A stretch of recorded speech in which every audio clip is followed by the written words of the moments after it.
रात के सन्नाटे में सबसे तेज आवाज किसी और की नहीं होती, अपने ही मन की होती है।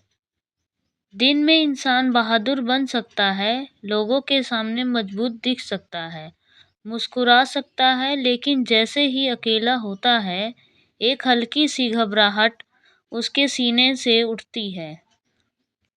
अगर मैं असफल हो गया तो लोग हंस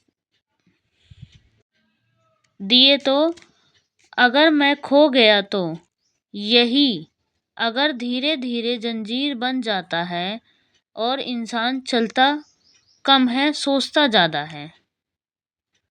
प्राचीन भारत में एक युवक था जो अपने गांव में सबसे होशियार माना जाता था। उसके सपने बड़े थे, लेकिन कदम छोटे। हर बार जब वह कुछ नया शुरू करने जाता, उसका मन उसे रोक देता। उसे लगता कि वह तैयार नहीं है। उसे लगता कि दुनिया उससे बेहतर लोगों से भरी हुई है। उसे लगता कि कोशिश करने से पहले ही हार निश्चित है। उसने अभी युद्ध शुरू भी नहीं किया था, लेकिन अपने ही मन में हार चुका था। उसका सबसे बड़ा दुश्मन कोई व्यक्ति नहीं था, उसका अपना डर था। एक दिन उसने सुना कि वन में एक महान साधु ठहरे हैं, जिन्हें लोग गौतम बुद्धा कहते हैं। कहा जाता था कि वे मन को भ्रम तोड़ देते हैं। युवक ने सोचा, अगर कोई मेरे डर को समझ सकता है तो शायद वही है।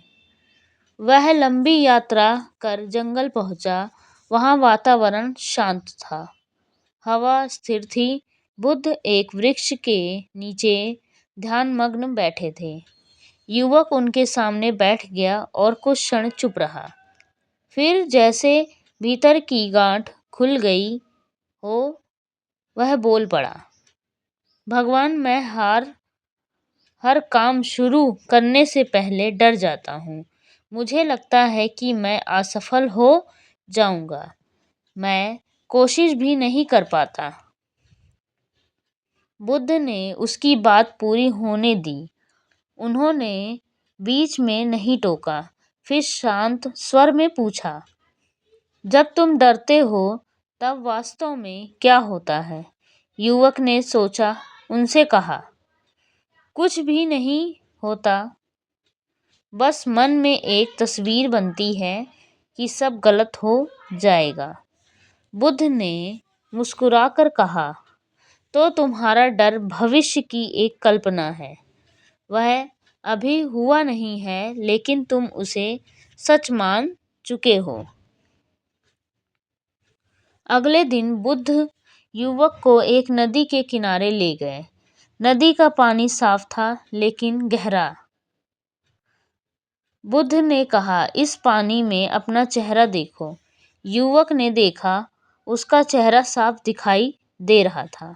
फिर बुद्ध ने पानी का एक पत्थर फेंका, लहरें उठी और चेहरा धुंधला हो गया। बुद्ध बोले, तुम्हारा मन इसी पानी जैसा है। जब तक वह स्थिर है, तुम चीजों को साफ देख सकते हो, लेकिन जब डर का पत्थर गिरता है तो सब धुंधला हो जाता है। तुम वास्तविकता नहीं देखते, केवल विकृत छवि देखते हो। युवक चुप था। बुद्ध ने आगे कहा, डर का काम तुम्हें बचाना है, रोकना नहीं। लेकिन जब तुम उसे बिना परखे सच मान लेते हो, तब वह तुम्हें कैदी बना देता है। युवक ने पहली बार समझा कि उसका डर कोई बाहरी राक्षस नहीं, बल्कि उसके मन की एक प्रतिक्रिया है। वह भागता इसलिए था क्योंकि उसने अपने विचारों को चुनौती देना सीखा ही नहीं था। दिनों तक वह बुद्ध के पास बैठा रहा। उसने देखा कि डर आने पर उसे भागने की जरूरत नहीं है। उसे बस देखना है।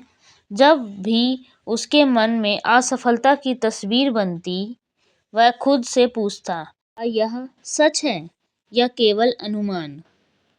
धीरे धीरे उसे एहसास हुआ कि उसके 90% डर कभी सच हुआ ही नहीं था। वे केवल कल्पनाएं थीं जिन्हें उनसे वास्तविकता का दर्जा दे दिया था।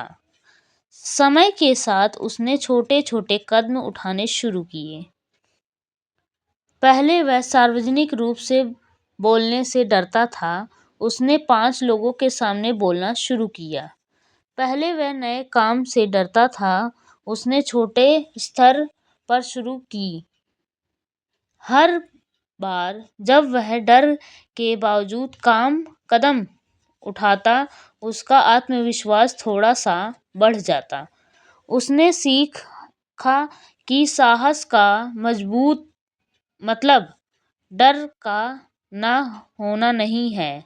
साहस का मतलब है डर के बावजूद आगे बढ़ना।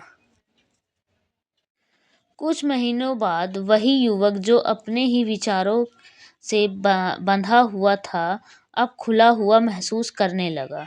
उसकी समस्याएं खत्म नहीं हुई थी, चुनौतियां अभी भी थी, लेकिन फर्क यह था कि वह अब भागता नहीं था। वह रुकता, देखता, समझता और फिर कदम बढ़ाता। लोगों ने कहा कि उसकी किस्मत बदल गई है, लेकिन सच्चाई यह थी कि उसने अपने डर की परिभाषा बदल दी थी। एक शब्द उसने बुद्ध से पूछा, क्या डर कभी पूरी तरह खत्म हो जाएगा? बुद्ध ने कहा, नहीं, जब तक जीवन है डर रहेगा। लेकिन फर्क यह है कि पहले डर तुम्हें चला रहा था, अब तुम उसे देख रहे हो। जो व्यक्ति अपने डर को देख सकता है, वह उससे बड़ा हो सकता है। इस कहानी का सार सरल है लेकिन गहरा।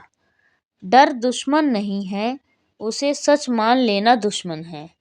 जब तुम बिना परखे अपने विचारों की वास्तविकता बना लेते हो, तब तुम अपनी शक्ति खो देते हो। लेकिन जब तुम रुक कर पूछते हो, क्या यह सच है? तब तुम अपने मन के मालिक बन जाते हो। और जो अपने मन का मालिक बन जाए, उसे दुनिया का कोई भी ताकत रोक नहीं सकती।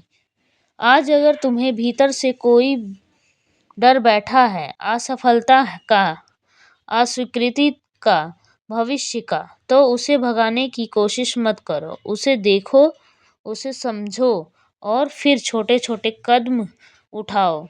याद रखो, साहस हमेशा छोटे कदम से शुरू होता है और वही छोटा कदम धीरे धीरे तुम्हारी दिशा बदल देता है।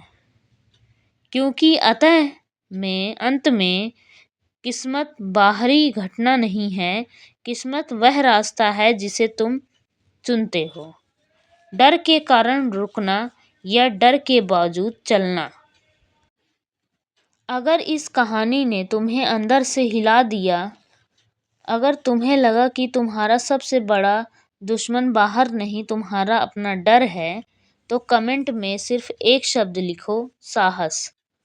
आज से खुद से वादा करो कि डर के बावजूद एक छोटा कदम जरूर उठाओगे।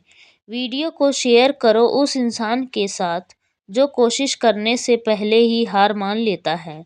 और अगर तुम सच में अपने मन को मजबूत बनाना चाहते हो, तो चैनल को सब्सक्राइब करो और बेल आइकन दबाना मत भूलिए, क्योंकि यह हर कहानी तुम्हें थोड़ा और निडर बना देगी। याद रखो, डर भागेगा नहीं, लेकिन तुम उसे बड़े जरूर बन सकते हो।